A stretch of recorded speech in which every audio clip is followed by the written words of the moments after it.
Hello and welcome to the next episode of Joe Man Show. Today I'm here with Dirty Damsels. So can you guys introduce yourselves? I'm Dee. I play the drums. What's up? I'm Tori. I'm the lead singer. I'm Kari and I play bass. I'm Nick and I play guitar. So how did you guys get together for the band? Crazy story. Crazy story, bro. Okay, so we all met, I met Gotti and Nick in the school musical, last year's school musical. We did School of Rock. And Nick played the guitarist in No Vacancy, which was like this like enemy band or whatever. And Gotti We lost played, the competition, bro. Yeah. And Gotti played guitar. She played Zach. Zach? That was his name? Zach, the guitarist. And so the instruments would always be out and stuff. Like the theater kids just had them out. And so I was like, well, let me learn how to play bass. I like want to play an instrument. And so I started learning how to play bass. And I was like, you know what? This is pretty cool. I like it. Like I want to start a band because I was going to shows at the time and stuff. And I I've been going to shows for a while. And so I was like, you know what? Like I want to do this. I'm going to start a band. So I hit Gotti up because I was like, who other than to have as my guitarist? And so because I wasn't talking to Nick at the time. Nick was a shy. He was a shy boy, and he kept to himself. He was. He's just playing chords in silence. Playing chords in silence. Nah, but yeah. And so I hit Gotti up, and then I was like, at the time, Tori was on drums, and I told Tori was gonna learn the drums. Yeah, Tori was gonna learn the drums. I recruited her. I think you should play drums. Yeah. And so what's it called? We were like, okay, we got it. Let's start having our practices. Mm-hmm. First practice, all of the practices we could never finish a song. Like we'd start shit and And were you guys doing original songs at this point, or were you doing covers? We could we just vibe. We literally would just vibe with each other and just like okay, let's make a song, and then we'd make like a little like a riff, and I would follow something along with like Gotti's guitar riff with my bass. And nothing would ever come out of it. Like, we never finished it or nothing. And so then, at this point, me and Nick kind of were already, like, talking a bit more. Mm-hmm. And I texted him. I was like, hey, do you want to pull up to one of our practices? Because, Nick is, like, from what I've heard, he was really good at guitar and, like, really, like, into his stuff. And so I was like, you want to pull up to one of our practices and just help out? Because we've been needing a lot of help. Mm-hmm. And he's like, yeah, sure. And so he pulls up, and Nick, I don't know if you want to say your story. My testimony. Yeah, your testimony. So we met at my friend's birthday. Or well, we didn't meet, but we like talked again. Mm-hmm. And I was mentioning this other band that I was trying to start up, and then a couple days later, she messaged me if I wanted to come and like critique them and like tell them what they could improve on. The music's Because it was bad. It was and bad. I did that. And then I had my guitar with me, and I was just like playing whatever, right? And then Kari, she was like, "Hey, so you want to be rhythm guitar?" Or like, I was like, guys, we can be Metallica, trust. Metallica, trust. No. Yeah. So I was like, you know what? I'll like maybe like temporary for a little bit, but then I was like, you know, we're going like, so I was like, yeah, I'll stay in. Yeah. And we wrote our first original Zanny. You know, it was temporary. It was not Zanny. It wasn't Zanny? It was... Okay, no, it was another song that I do not like anymore. I need justice for Mess. Mess was our best song. It was not our best. It was so What horrible. made you like it, and what made you not like the song? Okay, so literally nothing, bro.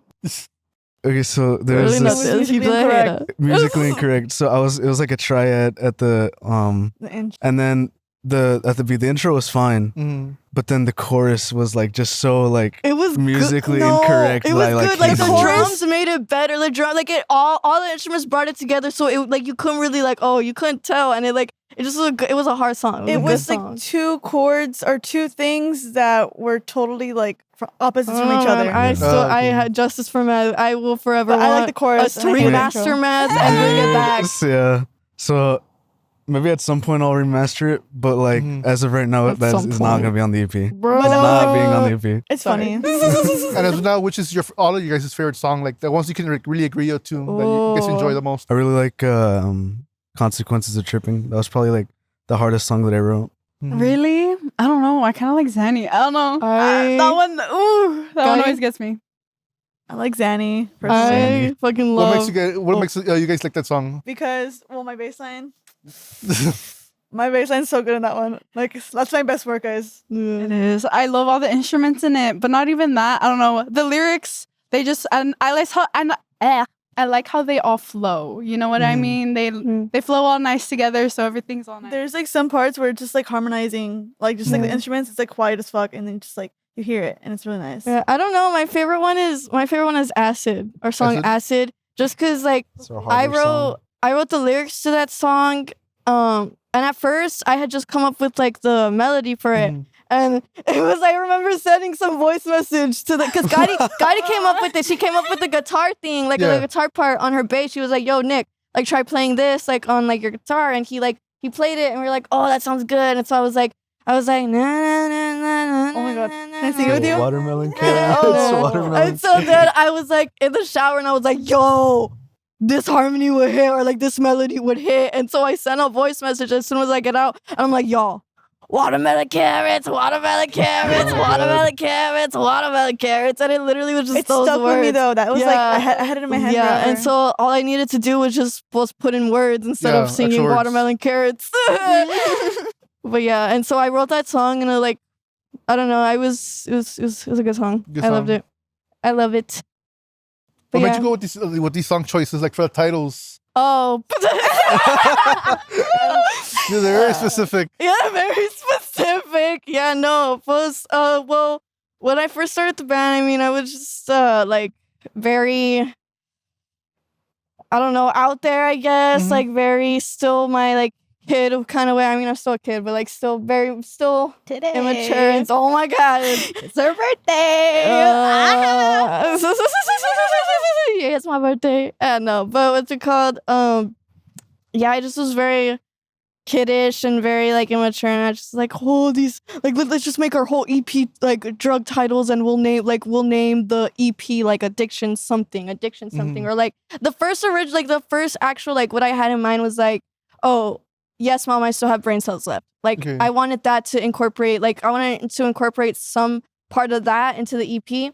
And then they were like, it's too long. Like, no, like, we don't like it. Like, it's not gonna hit. And it was like, okay, fine. Like, we'll incorporate it still, the idea, but like, we'll make it into something else. And so that's how we came with Addictions Kill and was the titles of our songs. And our songs, they go, it's Zanny, Acid, if not Consequence. It's Consequence of the last track. Or okay. So it's Zanny, Acid, Ego Death, and then Consequences of Trippin'. Those are all like the songs that are going to be in our EP as of now. But we've been making more, and we're already starting like new stuff. Especially two upcoming. Two more new songs. It's gonna be fun. It's gonna be fun. We're gonna perform them at our new shows it's gonna happen March 9th. Yeah, March 9th, Gremlin. We're performing with Bragg. Hopefully. All right. With Bragg, you're on double shift. Double shift. Oh God. I like doing that though, so that way I feel complete with both bands and just like perform with them. I love it too, just because it's nothing like we're never like hard about it or like anything. I had them perform at my birthday show. The show they performed on Friday. It was on Friday, and it was pretty cool. It was they did really good. And I'm so sorry. It's just looking at me smiling. I was like, no, but yeah.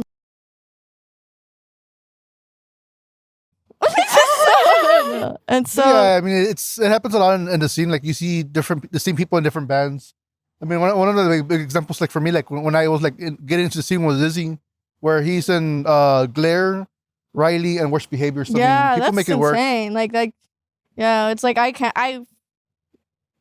wouldn't even think drumming takes a lot of like energy out of me and stuff. But I also I rarely learned. I learned for the Damsels. Yeah, let's go. We never finished the whole like how we started. Yeah, we got sidetracked. Go for it. No, okay. So Nick, we got it Nick, and so I was like, pues, yeah, like this guy, like he's really good, and he started helping us finish our songs and like importing his like putting his ideas and this and that, and so we were like, yeah, let's just keep him in the band and like as rhythm guitarist and this and that. But then Tori, she was in like a lot of school stuff and she had a job and like she just didn't have time to learn the drums and drum sticks. Like you need time to learn them and stuff. And so I was like, boss, Gotti can play bass. Like really, like how hard is it to learn the drums? Like, well, let me pull up something on YouTube, and if I can't learn it, bro, what? Why are you giggling over there? No, come on, take over. Why are you giggling over there? Huh? It's bigger than the map. Go, say it. Let me hear that and kill it. I taught you. No. Okay, no. Okay, so I learned how to play the drums at basically the same time that she started learning. Yeah. And so like through that, it's because it's a different elementary. When I was in elementary, they had done this thing. It was a drum line.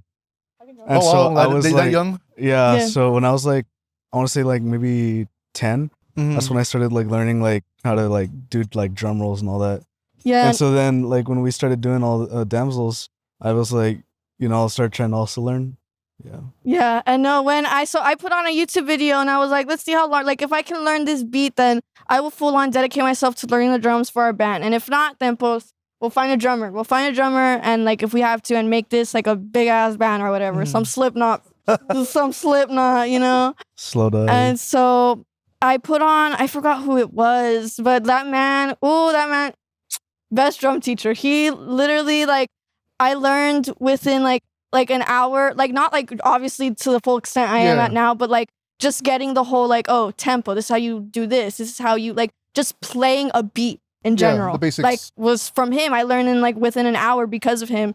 And so I was like, you know what? Like I can do this. And so this was in I think August. And so we were like, you know what? It was summer hadn't ended yet. And I was like, I haven't done a summer project. Like let's host our debut. Like, so we don't have to go. Cause I know a lot of bands, it's usually hard for them to have their debut because they go out and they don't know who to go to like. It's typically like an open mic type thing. Yeah. And so I was like, boss, let's just host our debut, And if no one comes, the people that we really need there to like see and appreciate all the effort we put into this, they will be there for sure.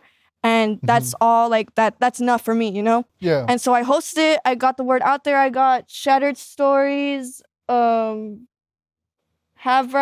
and Fate. Havrat and Fate. And it was pretty fun. Yeah, and so, I mean I learned the drums for it, and I mean our debut was kind of, but I mean we've come a long time like from we there. learned our originals we made literally consisted of the time frame from the we announced the show to the day of the show. So we made originals, like we crammed originals, how to make originals, like two of them, right? Yeah. And we did it. I think that's pretty impressive, honestly. We made Zanny and Meth in the span of like less than a month, right? No, it was like it was like 2 weeks. Yeah, because it was very impulsive that I. Oh shit! So I came to practice with them one day, and oh, by the way, we're gonna have a show in 2 weeks, and I'm like, bro, what? Yeah. No, it was very impulsive that me and Tori planned it because I just woke up one day and I was like, you know what? Let's just host our debut. And she was like, okay, like, let's just do it. And like, 2 weeks. both we texted Gotti and we're like, let's you down. Like, and she was down and I was like, we'll get this band. We'll look for the vendors and like this and that. And we made the show free because it was just our debut and it was like our first show hosting here. So we just wanted to see how it would turn out. What made you guys go with the idea of like hosting it here rather than like let's say a venue like Dude, like a 707? Well, just one because both when we woke up, we were just like, she brought it up and I was like, you know what? Like, I mean, because we thought about the location and we're like, well, shoot, like, where would we host one? Because I mean, we could go out and like ask, of course, Gremlin or whoever else can ask if we can rent out their space. But then back then, we're just a bunch of broke kids, as everyone is. Dude. As everyone is, bro. Okay, so for the debut, we rented out. So normally it was $250, but they wanted us to put a deposit, security deposit. So it was like we dropped $500. Dropped $500, but it took us like those full 2 weeks to save up for the 200, and we were like, so when we came out with like that oh, y'all need to drop another 200. It was literally the day before the show. And we were like, bro. Yeah. But my dad came with clutch. And I gave him money back and stuff. And we had a show with the help of Marlon and Shattered Stories. They helped us set up. Oh yeah, big time. And stuff. And they helped a lot. Yeah, Marlon set up. He was the one that was running sound for that time. My gear, but he was running it. So. Yeah. Because I didn't know as much at the time. Mm-hmm. Yeah, and then after that, that's when after our debut, I think Shattered Stories asked us to do a show with them at Tropicasa, and post from there, we just kind of started getting shows. People started asking us like, hey, like, can you come perform with us, or can you come perform like on this set? Can you, just that. Yeah. But yeah, so back to here, why we chose here. But yeah, so we're just like, well, instead of renting out, I was like, you know what? We can just use my backyard. Like, it's big enough. I have a pretty big enough space for vendors and a big enough crowd. So I was like, and we can make a stage like, hey, with enough hard work, something can be made. So I was like, you know what? Like, let's just do it here. I mean, what's the worst that can happen? Dude. So yeah. Another. You never know. You never know. I seen what happened at venues. I'm just like, you never know. Yeah, Joe knows a lot about what could. No, come on, we gotta know your stories. No, I mean, I'm pretty sure you saw on Instagram where people had like trashed the restrooms. Yeah. They broke in different stuff. I mean, a long time ago, they had broken the toilet at the dungeon. So, I mean, that's crazy. Bummer shut down because of that stuff. Yeah, too. So, like, something like when you guys chose this location, I'm like, be careful because some people can go crazy. Yeah, that's what I thought about. I was like, oh, but then my family was like, oh, but like, it is a house. And I was like, you know what? Thinking about that, you're right. But then Gadi came in clutch big time. Her and her family. Hey, I love you. I love you for that one. Yeah, she came in with a porta potty, and I was like, great. And so we were able to put it in a corner and have like a little restroom station, and like it was perfect. I mean, we had a restroom for people to use, and like we had like little trash bags around so people could throw their trash.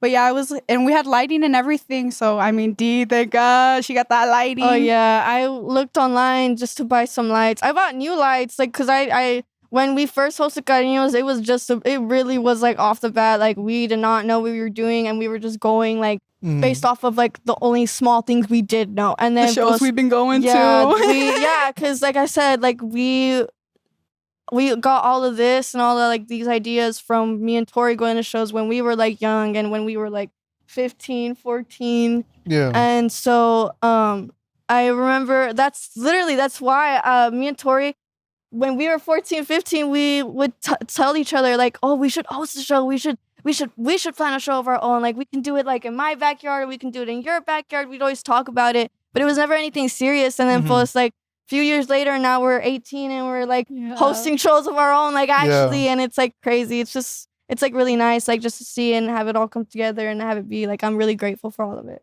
And the fact that you guys are starting off so young, like, I mean, you have so much potential going forward. Yeah, like, I'm really excited. Me and Tori have a lot of, like, we have so much more plans. And, like, the Damsels wise, we have more plans. And just, like, I don't know, we're thinking of calling this, like, the changing. The den. Oh, yeah, changing here into the den. The den. Might like make it a little show studio, presents, so y'all watch out. But nah, because I'm like, if I have this space and if I can like show out and produce and give people more creativity and more chances to produce what they want to produce and show off, then why not? I mean, heck, it's like that. Make it like I was that kid once, that kid with dreams and inspirations and stuff. And it was since like we said, it was hard for us to like come out and do all of this, but we are where we are now, and we know like everyone can do it too, and like we want to like give everyone as much chances as possible, the same way like we would have wanted someone to do that for us, and when we were that like those young kids and stuff. No, it's great. I mean, and just in general, like the Valley needs a lot more like DIY spots, just so that's gonna have like a beginning platform to like actually perform. Because I know some people, some bands complain like, hey, we can't get shows, we're struggling down here. Yeah, especially like even that part of like certain genres, it makes it very hard to get booked. Oh yeah, big. So the fact that you're doing this, and I mean, more bands get an opportunity to play, I mean, it's great.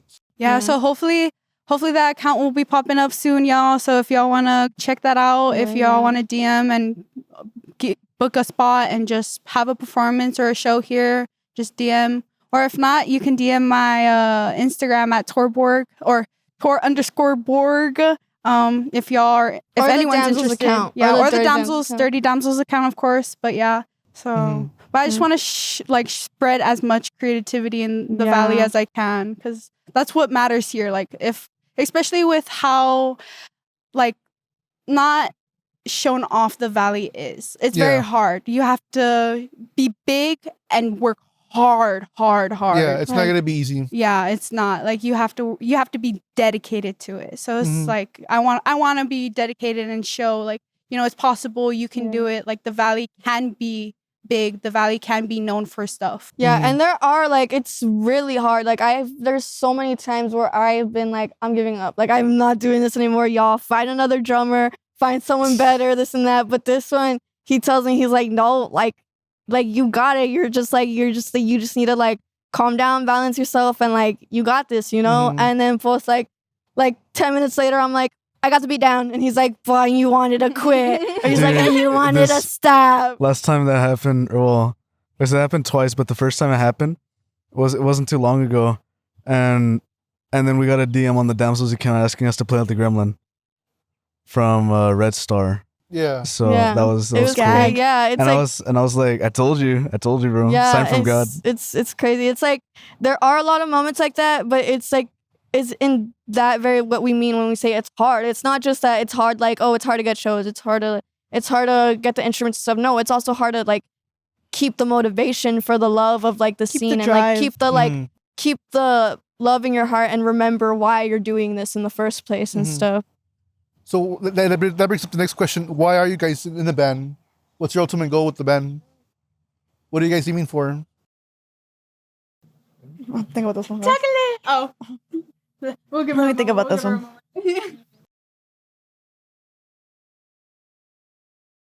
I guess just like grow our kind of genre in the scene, like how like metal and like hardcore is really popular. I want like this type of music to also be really popular, Well, how would you describe the sound? Like just like an alternative, kind of like not necessarily indie, but more like indie grunge-ish, shoegaze. I really love shoegaze. I always think but not even just like Salt. sorry. Yeah. I just think of Ruka Salt a lot. Yeah, not even just like the indie grunge, like for that stuff to be popular too, but just like all like music genres like to be we have to be too, diverse. just as long as like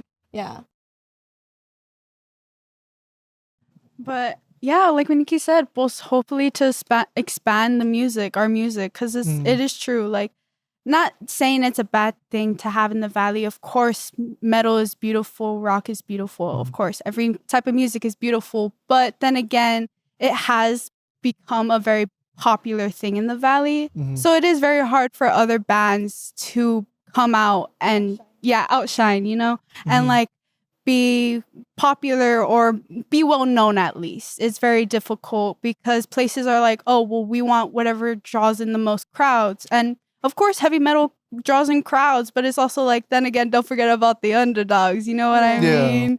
Like, don't forget about us people underneath. So we just want to expand that and be like, hey, we're here too. Like it's okay for other types of music, Yeah, like when I created the Damsels, what's it called? I had that in mind, and then like just the fact, like, because when I would go to shows when I was a kid, the whole reason I loved going to shows was because it was like, damn, like we're all different, but we're all like coming together, like under the same like sky of fucking stars, and like just here for the same thing, like appreciating the effort of art and like the like beauty of like the art that like these people took their times to make and stuff. And it was just like, and it wasn't all just like when it was all diverse and like you could hear like, like everyone like, the shows were a mixed genre. Yeah. And it was just like, I want to try to bring that back and just like also have as much fun as I can with it and have it be like my like release,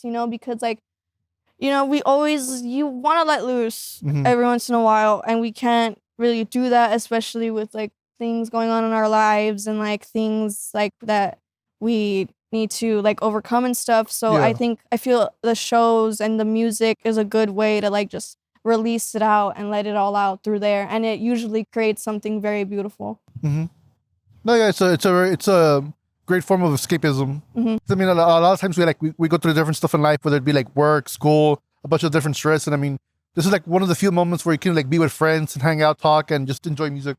And very free of judgment as well.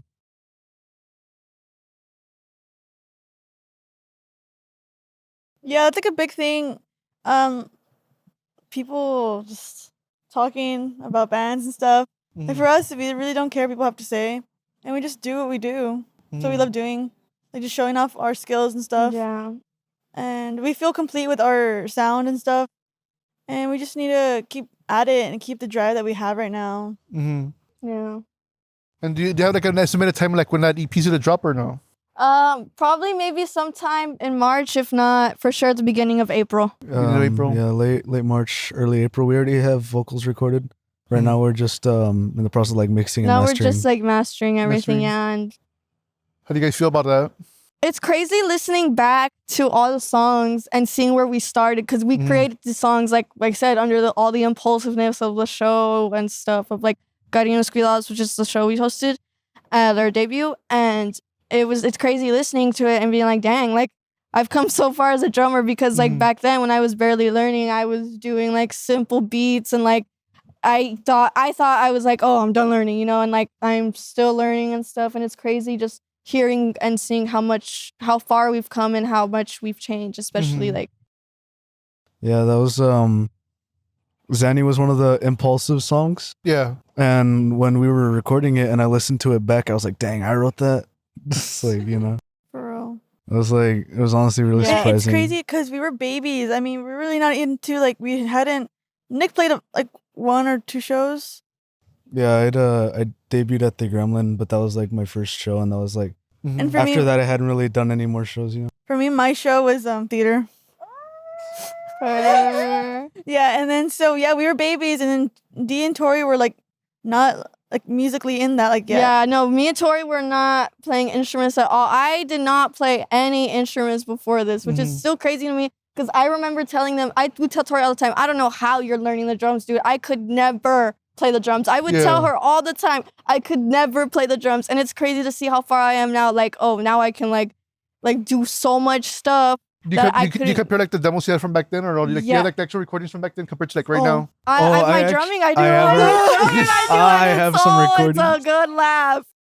And it's a good laugh because it's so funny, because it's like back then, like the beats I was playing would make me literally, they'd look at me and I'd be drenching in sweat, dripping, like, y'all want some water? Here. Dude. Like, with the real crazy. And it was like simple beats like 1, 2, 3, 4, 1, 2, you know, just crazy stuff. Like, and now I'm playing stuff like, you know, like it's crazy, bro. I remember the air drums, but when she was first starting out, it was she would send me a video like herself playing, and she would ask me like what she could improve on. Yeah. And one of the biggest, because my friend Roldan, he's my drummer for another band, Resonance.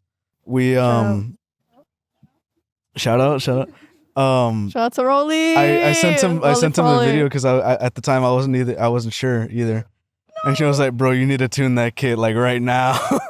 And then now listening back to that video, I see what he meant, you know? Yeah, and it's crazy seeing how far we've come. And now, I didn't even know that back then. I was learning on an extremely untuned kit, and I had no idea. And now if my drum, if something's wrong with my tom, I'll be like, nah, I'll be like, Nick, what's wrong with it? Or is it out of tune or something? I won't know it directly, but I still I come to that You can far. feel like when something's wrong with it. Yeah, and it's crazy because back then it was just like, dude, my snare. Looking back at the videos, my snare was horrible. Oh, horrible. Yeah, we had. And it was we'd have to have like a it was towel. completely fine. We'd have to have like a towel or a book or something, because it was like we had to dampen it. Like that snare was just dead. It was so. I probably still got it. It's still got my sisters. It's there. It's just like taken apart because at this point it's just for parts. Yeah, a lot. My old kit has been, because we've upgraded the kit so much since because the story of that drum kit, man. Dude, okay, not even that. Okay, so it started because we were like, where would we get a drum kit? Because I was like, ain't no way we're gonna buy no drum kit. At least not right now. Because I was like, we're broke. And I was like, at most I can buy is maybe those little kid drums. We could, hey, Toys R Us, R.I.P. But R.I.P. Toys R Us. But so yeah, I was like, where could I get one? And then I was talking to my sister about it, and she was like, well, my friend has one. So I was like, oh, okay. Clutch. I was like, let me borrow it. And then she was like, yeah, go ahead. And so we borrowed it. But the thing was, like, it was in their like garage for like years. Like, it was like out of tune, like dusty, like it looked rough. Like, it was rough. So we were like, we gotta do what we gotta do, you know, for right now at least. Yeah, it like really was like hand me down. And plus Nick came in, tuned the kit, and I bought more cymbals for it because it was just like a crash and a hi-hat that I had. And I bought a ride, more crashes, and now I have like one of the rides is Rolly's. Another shout out to Rolly. He let me borrow his ride. So I have, but right now I have 2 rides, like three crashes. And I just need to get new hi-hats. That's the only thing I need to like upgrade is my hi-hats probably right now. Like my heads. Maybe double pedal. It's okay. It's because I can't. Okay, it's because I feel like the double pedal is unnecessary for the music I'm playing. Because like if I ever do want a double pedal, it's like just for a short amount of time. It's oh my goodness. It's like for a short amount of time and I can do it real quick. Like with my foot. Like I just like really. Whatever. I'm not about to give you drum lessons. No, come on. Whiplash. Dude, this Not one, he literally jumbo. is Whiplash. Have you seen Whiplash? Yeah. You know Fletcher and like Neiman? Yeah. This man is my Fletcher, bro. Literally, not quite my tempo. I would, dude, no. Bro. She's the Fletcher of my band. Literally, We used to get a BPM I used to put in her ear. And it would piss me. I was about to get to that. It would piss me off when I was first learning. I obviously, you know, I'm getting used to following tempo. Yeah. It's like because not only am I first learning drums, this is my first time learning because I learned the bass, but first time actually learning like instrument, like a whole different like instrument like that, you know. And so it was just like I was like getting used to being on tempo and like a bunch of other stuff and. Giggling. And so I'd be playing the beat and I would not hear myself like, oh, Nick be like, you're off tempo, that's not the beat. And I'd be like, what do you mean? I can't hear it. And he's like, he'd be like too fast. I'm like, what do you mean? And he's like, now you're too slow. And I'm like, what do you mean? And I remember just like I'd be playing and he'd like, and I'd be like, okay, I got it. And I just hear Oh my God. or like he comes to my ear and he's like, he starts clapping. I'm like, oh, and it pisses me off so bad. But I never say anything in the moment because I know I find peace with like the fact that I'm like he's doing it for the good of the band and he's doing it for the good of my talent and like or my drumming or whatever, like this and that. Like he just wants me to be better. And all of that like that he's done has made me so much better because I've only been drumming for 7 months and there's so like I like will get a lot of people telling me like, what the heck? Like you've only been drumming for 7 months. Like I thought you've been drumming. Like there was this one kid in band from like my school, kid in band, and he was like, oh, I can't do this on drums. Like it's hard. And me and Nick were like, oh, like it seems pretty simple to us. And he's like, well, yeah, but that's because you're a girl who's been playing like the drums her whole life. And I was like, I've been playing drums for 7 months. And he was like he just shut up and I was like, oh, fire. Yeah. And it's like, yeah, nah. So you're able to like internalize like BPMs and that stuff, or Nah, I wish I could read tempo, but I can like kind of understand. Just I would get like a BPM because I have like the app and all that, and I'll just put it to her ear and I'll just like have it right there. Dude, it's because that or he'd give me his headphone. He'd like put this on. I would have like the little like the wireless earbud, and I just tell her to put it on so you can hear it, you know. I've like. If I hear something's off, I'm gonna like just like tell you, you know. But it's like some people. I don't know if it's just the way I say it or something, but like some people just don't like it. Yeah, this one sometimes. I hate it. Like stop. I want to learn. I don't want you to show me. I guess it's the feeling of like no, like I want to be right. Don't tell me I'm playing it wrong, bro. Do not tell me I'm playing it wrong. That's when we were wrong. doing the musical that we mentioned earlier, School of Rock. I had to teach actors that had never played an instrument before how to play piano, I played a little bit, guitar, bass. So yeah, I would like show them, and then if they played it wrong, I would be like, do it again. And then they would like they just started hating me for that, dude. No, for me, like, I'm cool with them now, like those people.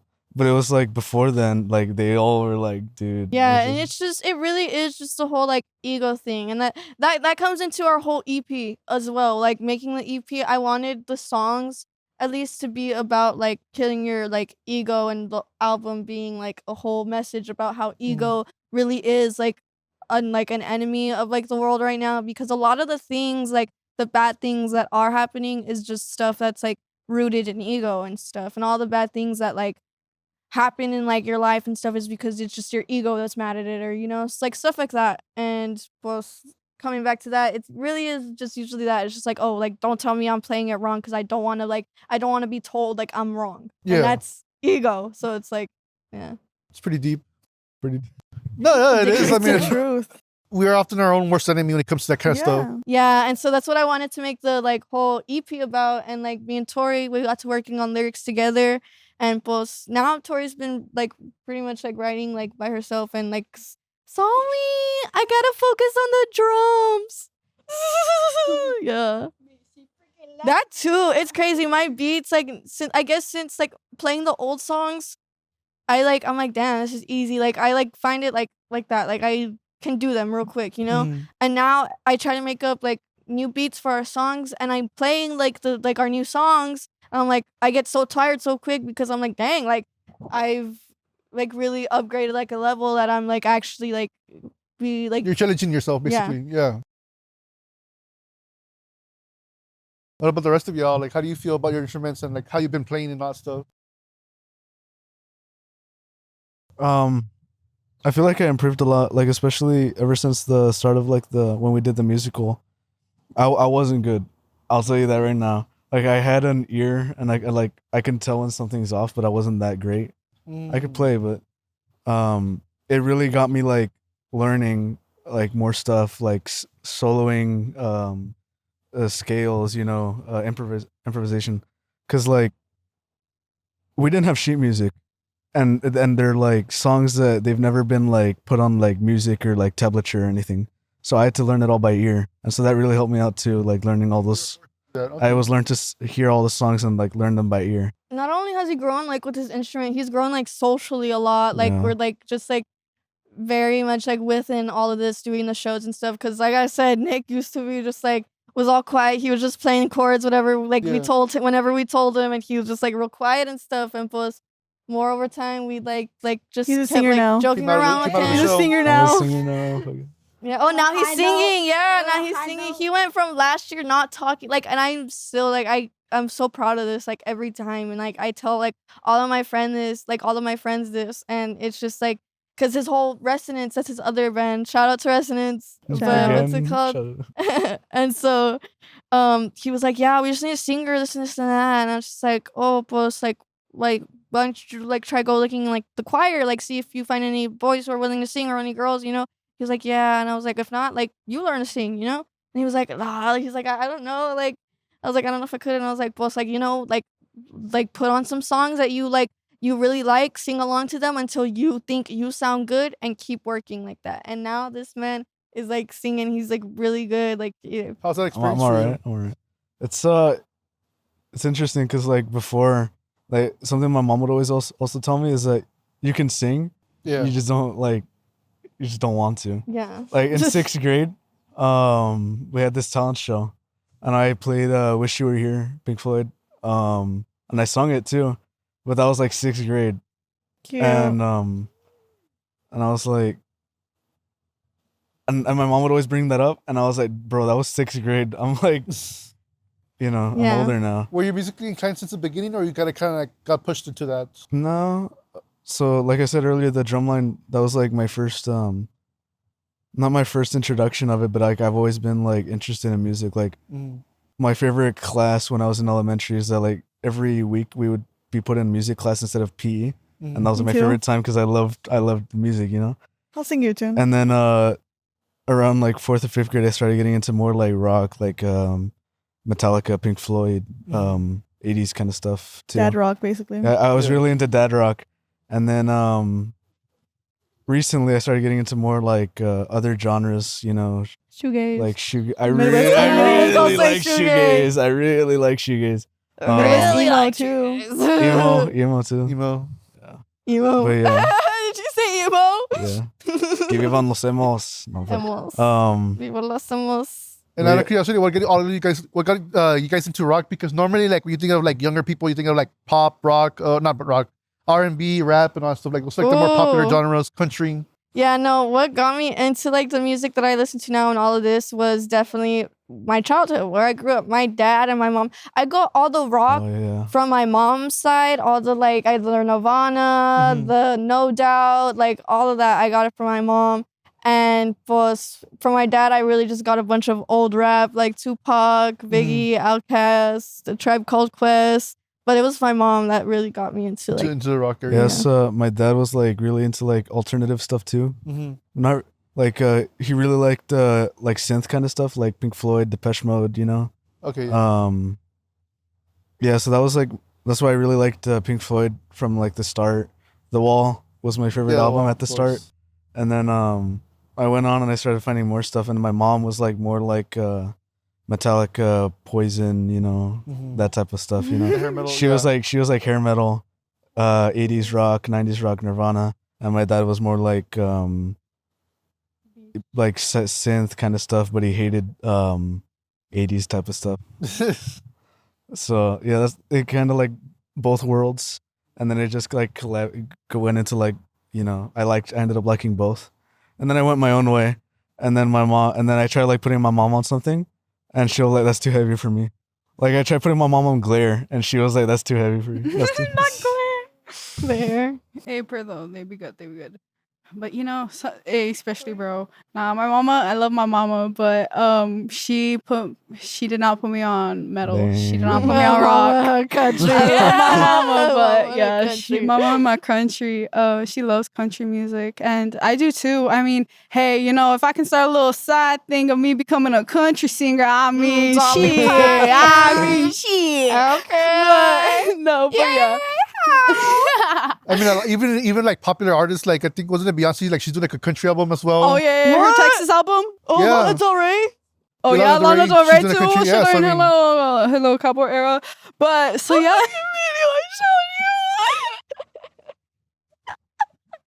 Sorry.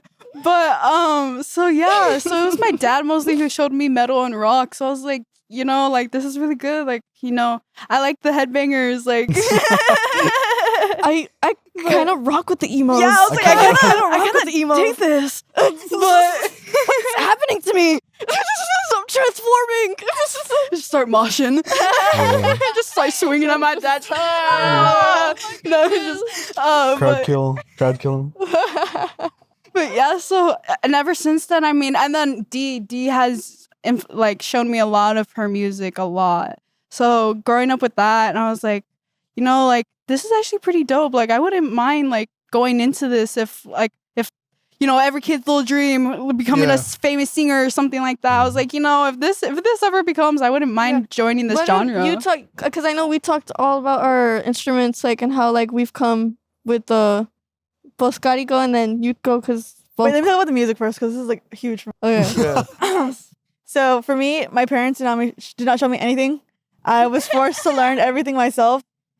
Self-made, guys. Self-made. And for me, like 8th grade, I listened to a lot of the Strokes. Okay. Yeah. Oh. And then from there, I got Spotify Premium, and I just started like looking for stuff myself.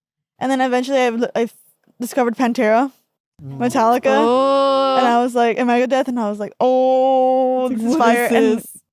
And yeah, I love them. And now I'm just in my own thing. Like, there's an underground band called Serotonin, and they're very, very musically beautiful, and I think you should listen to them. Everyone.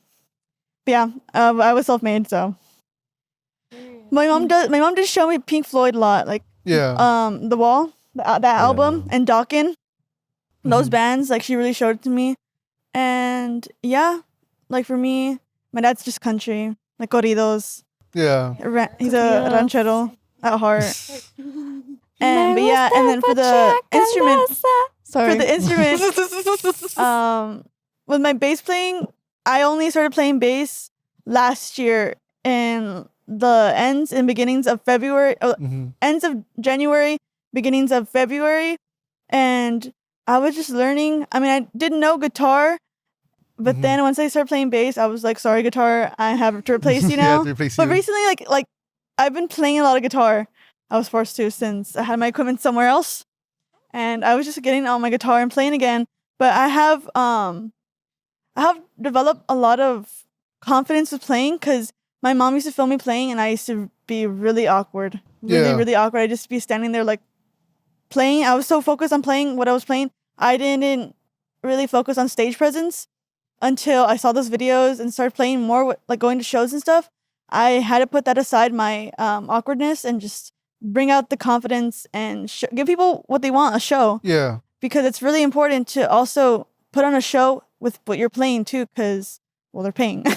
And yeah, so I think I've improved a lot. I need a lot to improve with anything guitar related. I want to learn more about theory. From the start, since I've been playing, I've wanted to learn theory, but I can't, guys. I can't do it. I need to learn, I need to really go into depth about theory. Study. Yeah, it's all about studying too, and just getting a sense of the start, like root notes and stuff. From there, you go on to other things in scale. I told you that. When did you realize that you were going to that switch between being like an awkward person to like being confident on stage? I don't know. It just literally clicked. It literally clicked. I played. I think it was for real. It was a View Vintage show that we had played. Shut up. And yeah, my mom was filming me, and I think it was my boyfriend too that was like, shout out stories. You gotta move. He's like, make sure to move. like make sure to move. 'Cause I was moving here and there, but it wasn't like crazy. And that show, I just went crazy. And yeah, and then one of the shows I went too crazy. I was almost throwing up on stage. I was gagging. I'll never forget that story. It stuck with me so bad. I was gagging. I looked at D. I was like, are you okay? It was such a kid. And yeah, I just played the last song and it was fine. But I want to improve more still. I have a lot to learn. And I'm willing to take that because I want to be better. No, yeah, it's good to have that ideology of just wanting to keep learning. Yeah, it's very important. Yeah. Tori, how have you improved with your vocal cords? Okay. Well, like Nikki said, I feel like every elementary school has this where it's like either you pick PE, choir, you get PE, choir, and something else. So, my sisters had always picked choir, and I knew the teacher a little bit. So I was like, you know what? I'm just going to go with choir. So ever since then, elementary, middle school, I sang somewhat a little bit, but not as much. So that kind of period of my time of my life, I was like, I kind of cut back on a lot of things. Yeah. But I still kept singing a little bit. And then both in high school, I got stuck in with D with musical theater and all that stuff. Well, not stuck in musical theater, but we had periods together and both we reconnected because of theater. And she was like, oh, well, because at first, like she said, her friend Roxanne was supposed to sing for the Dirty Damsels. Yeah. I just had to tell her. But so she was supposed to originally sing and I was supposed to be either backups or just whenever they needed me. And I was fine with that, of course. But then all of a sudden they were like, ooh, D was like, actually, you're going to need to be lead singer. And I was like, And I was like, oh, shoot. And like I said, during theater, I sang a little bit, but I wasn't the main character. Look at me. I was the background character. So I was like, okay, so when she told me that, I was like, oh, this is a big step into the light. I was not expecting this. But she was like, just give it a shot. If you can't handle it, then it's okay. I would understand. Yeah. And I was like, might as well just give it a shot. It never hurts. Fuck it. And so I was like, you know what? Might as well. And so when I did, at first I was a little quaky with it. I was a little rough around the edges because at first, since it had been a while, I was like, I was all squeaky and shit. But it was bad. But over time, D helped me with that confidence of gaining it. And that, Gotti too. Gotti with that stage presence. She was like, girl, you need to just show it off. Who cares? Honestly, just be crazy. That's what the show, that's what the singer, apart from, singing the lyrics, that is another thing the singer is supposed to do is give a show, make the crowd want to come closer, be intrigued with the band and everything. You know what I mean? So I was like, you know, like, okay, like I'm gonna start taking that into I started taking into consideration. And so I was like, you know, like, yeah, I'm gonna start doing it. And so once I did, I was like, you know, like, I kind of find this fun. Like, this is kind of fun. And so every time, but my thing is, I'm always going in blind. I always take off my glasses or my contacts. I'm like, you know, because everyone, I feel like everyone still has that little shyness, that little like, So my thing is just take off your glasses. You'll be blind. You can't see if they're looking at you. They could be looking forward, but they could be looking somewhere else. A lot of the shows are in like McAllen, and so you know how you see the Chase Tower there. Yeah. Every single time I see Chase Tower, my heart drops a little bit because it's like, oh, we have a show. I forgot. Dude, no.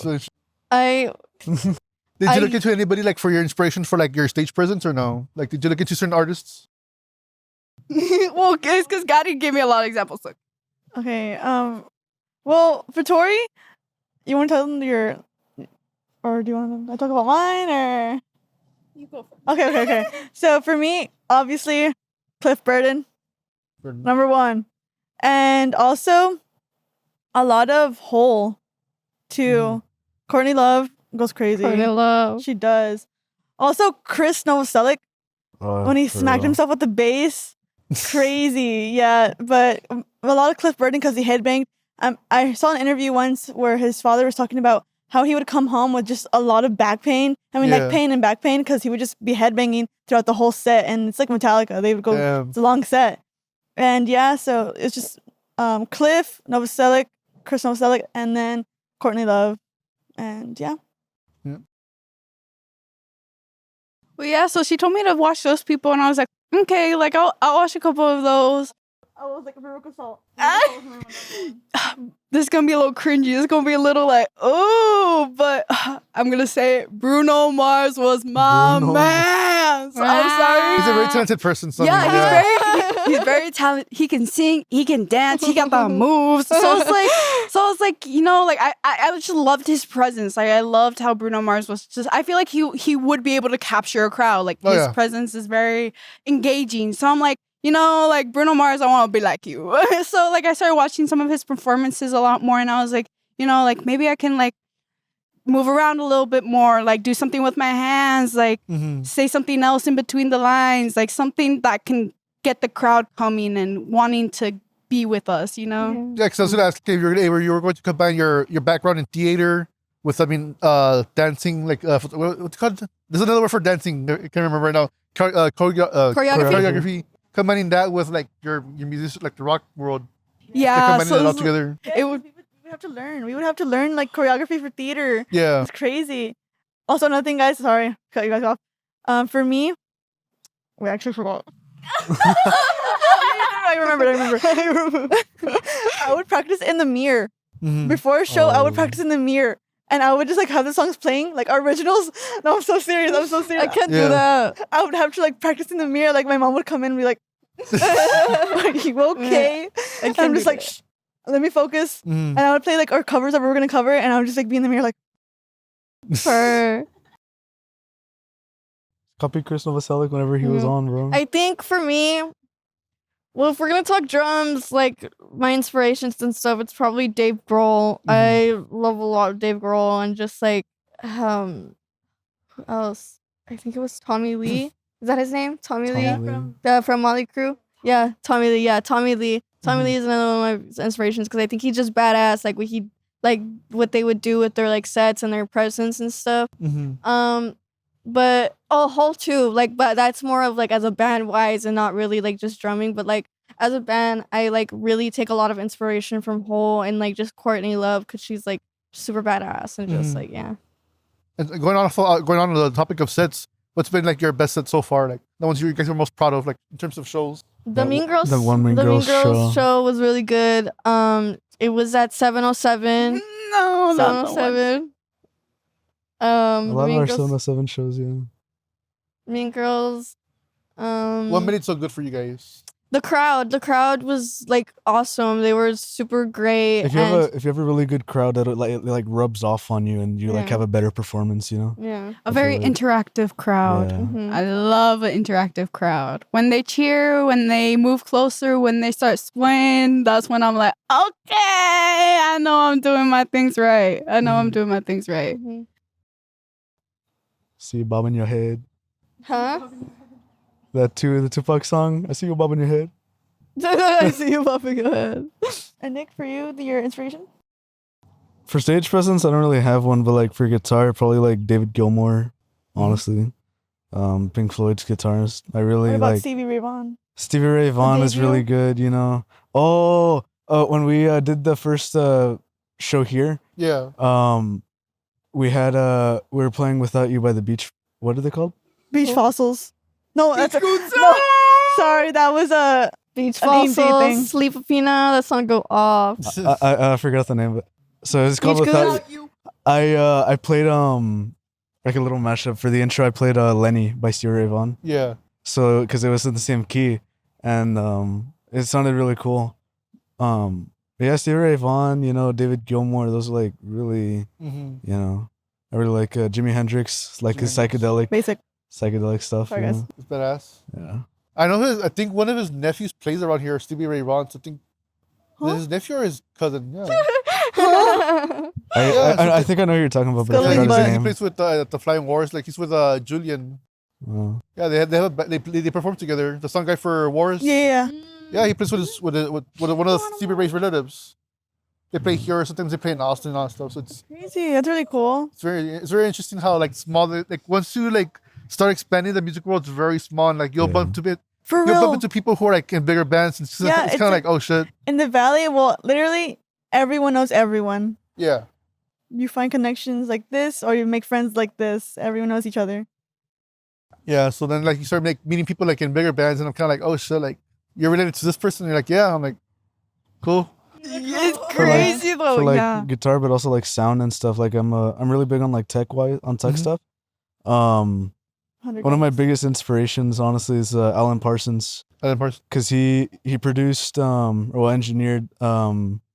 He helped engineer Abbey Road, and then he went on and engineered Dark Side of the Moon. Cool. And then he went and he got he made his own album, and that was like billboards, you know. Yeah. And that's the type of I'm trying to be, you know. What made you get into that specifically? I mean, like it's one thing being like a musician and all stuff, but like what makes you want to get into like producing?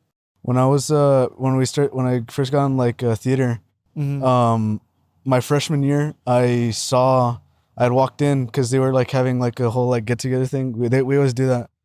And I walked into the auditorium for the first time, and I saw their like mixer and their lighting equipment and all that stuff, and I was like, dang, I want to learn how to use all that. Yeah. Because it looked really cool. But then like I left because I went to go live in Atlanta for a little bit, and then I came back. And that year was a year that I was like, I started like getting more into it and stuff, and I started finding out more and more, and I just like, it's like a growing like,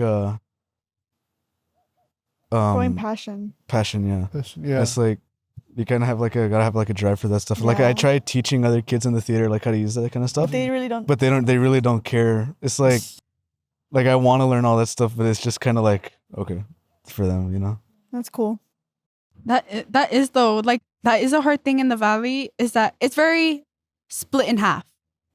It's very, you're either artistic on that side, like you're into that part, or you're unique. You're unique, or you're on the sports side or the other side where you're just like, like it's alright. Like there's no real interest into it. So it's very split down the middle. So that's why it's so hard for music out here. I think it's really good that Nick has that drive, because we need a lot of more sound guys, producers here in the valley. Oh yeah. If y'all need a sound guy, let me know. There's very limited sound guys here, and some of them are pricier than others. Oh yeah. So I think his passion is a unique thing and a unique drive to have.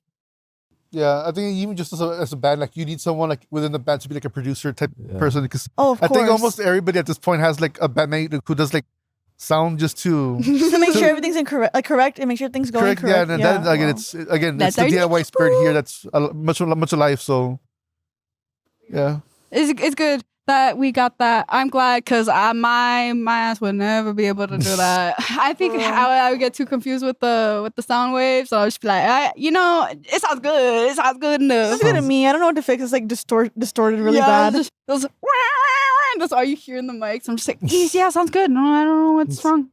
Nah, Nikki over here is literally our Bob the Builder because he will literally fix anything. He will literally. I broke a light that I had to use for yesterday's show. Yeah. Friday's show.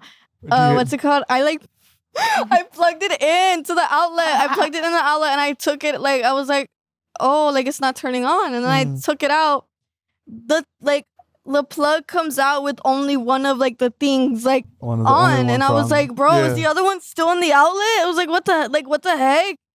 And Nick just real quick goes oh, I can fix it, and he fixed it. We were able to use it for the show and stuff. What did you do? So we had she had an extension cord that she wasn't gonna use. Yeah. So what I did, I just cut off the ends of both of them and I just soldered them together.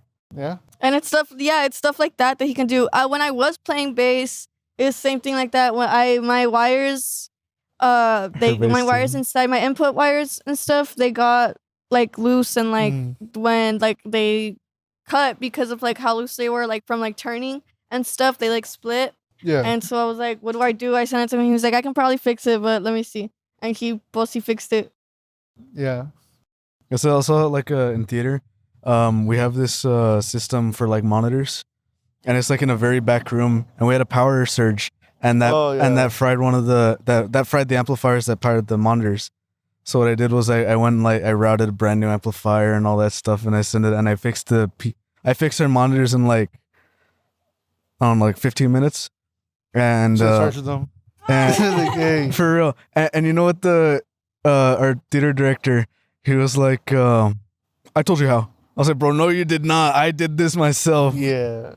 Don't take credit for what I did. Yeah. You once you start working, you're gonna see people who are like that. You're gonna see managers who they'll take credit for your work. Yeah. And it's oh yeah, I'm the one who told them. I'm like, no, you didn't. Stop lying. It's very common. Yeah, you're gonna see that. It is. So, but no, that's a badass. I mean, it's great that you have those skills. I mean, it's gonna help you out long term, having those skills. Yeah. Again, equipment itself is very expensive. So I mean, for real, these mics are $100 each. So if it messes up and you have to buy, your choice is either to buy a new one. If your warranty's out, I mean, that's it. Either buy a new one or learn how to fix them and go from there. That's how I went to my amp. A lot of the time, it's just the, I think it's a transistor. Yeah. Or no, I know what it is. I just forgot what it's called. Yeah, but I mean, normally you kind of fix it. I mean, that's what I've been doing.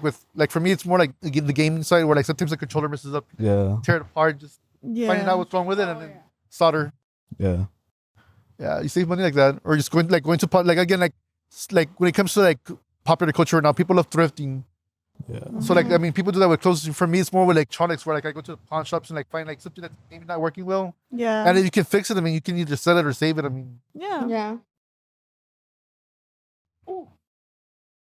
So I don't know what just popped inside my head. I completely freaking forgot. But oh my goodness, I forgot what I was gonna say. Sorry. I'm sorry. The heat is getting to me now. Oh, really? The heat is getting to me. The heat's getting to me. Starting to black out. No, it's kidding. I'm fired. That's how you know the heat's getting to D. It's not even summer yet. So I know, that's real. literally Friday. It was so cold. It was but cold. Oh my god. Why am I out here? Man. Yeah, take care of our world, y'all. Take care of our earth. Recycle when you can, man. Recycle when you can. Hey, those aluminum cans, man. Recycling those, you can earn 50 cents or something like that. All of our so it's it's something. Aluminum cans. Yes, sorry, we I didn't know how to recycle. say the word. Aluminum.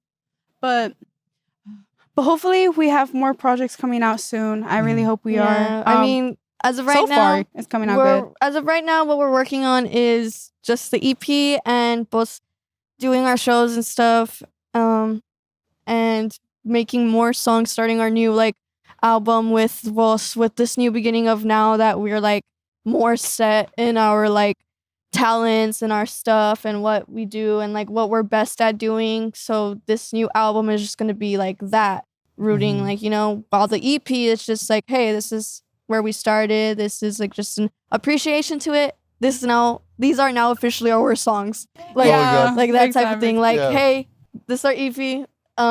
These are now officially like our worst songs. We're coming out with some like soon. No, I'm excited for you guys. Just something to say hello and like, just a little introduction. Just be like, this is where we started, and there's many more and great things to come out. So it's like, just wait. Yeah. So I don't want to take up too much of your time. Usually the last question I ask the bands is like, what advice would you want to give like to like bands who are like maybe like younger than you guys or barely starting off, and like what kind of advice would you give them? Don't give up. Don't give up, especially if it's something you really want to do, and if the reason and your intentions for your project are good and stuff and true, then don't give up and keep that as your motivation instead of materialistic things as your motivation, because you won't ever find validation in materialistic things, even if it does seem that way. Just try to make connections, man. Just try to make as many connections as you can, honestly. The show we had the other day, I had this my friend Noe. He had to start a band from the church. Yeah. And they've been trying to debut, and I was like, hey, we have a spot, and they was like, yeah. So now they got a few followers from that, and they got like an introduction to the scene through that, I mean, I love hearing stuff like about that, because again, people need these opportunities. That's exactly what I loved it too, because that's exactly what I'm trying to do with like the shows and stuff. But it's gonna be interesting. But the advice probably just both like Dee said, don't give up. And don't go into it just for the money and the fame and these are all the people are gonna know me. I'm gonna rub it in their face. Like, this is what I am now kind of thing. Because in the end, like, bro, real quick, just wait. Like, you get canceled or something, like anything can happen. Like, it's true though. It's true. Like, if you're doing it for egotistical reasons, people are gonna find out real quick, and no matter how popular you are, it's gonna fall apart real quick. Make your projects meaningful. Yeah, make your projects meaningful and something you actually want to do, and something that's you're thinking that this is what I want to do, and something that's gonna hopefully inspire other people or something. There should always be a meaning behind your music, meaning behind anything you do. Like, do what you want to do, like your kind of music. Yeah, don't shape to what the valley wants. Make what you want to hear, Yeah, agreed. Oh, I'm like, I like second all that what they said. Don't do it for anyone else but yourself, and keep that drive. Keep it alive. Don't get lost of what you're doing, because sometimes people will say bad stuff about anything, and do not let that bring you down. At the end of the day, just remember you're doing it for yourself, and you want to learn to grow as a person, and to meet to meet people, and to have like that drive. I don't know. It's very important to not get lost of yourself in such things, because I don't know. Just think about yourself, and don't do it for the money. Do it for yourself. And don't listen to the haters, and don't be a hater. Yeah. Number one hater. Number one hater should be yourself. That is not true. That is not true. Self-love here. Love yourself, guys. Love yourself. So right now you guys can plug in like all your social media, whatever you have, music or anything like that. Boss, Instagram is at the Dirty Damsels. Same for YouTube. And I think that's all we have is YouTube and Instagram. Yeah. Probably will be creating a TikTok just so I can post small little stuff there. Yeah. Guess who our drummer is? Yes, you are. Oh my god. No. It's the guitarist. But yeah, hopefully that. I want to do that, low-key. Low-key, I want to do that. Who was our drummer? Yeah. Bro, y'all would be able to get away with something like that when I was beginner. How about we switch instruments? Just people are gonna be like, "Is it the boy with long hair?" The boy with crazy hair. Yeah. We're crazy. Personally, I wish you guys the best of luck with everything. I mean, the band, of course, and the fact that you guys are giving new bands opportunities. We need that. The fact that you guys are also focusing on doing different genres as well. I mean, we need that right here. So keep it diverse. Keep it diverse. So I wish you guys the best of luck. Yeah. Thank you. Thank you so much. Thank you guys for watching, and I'll see you in the next episode. Bye.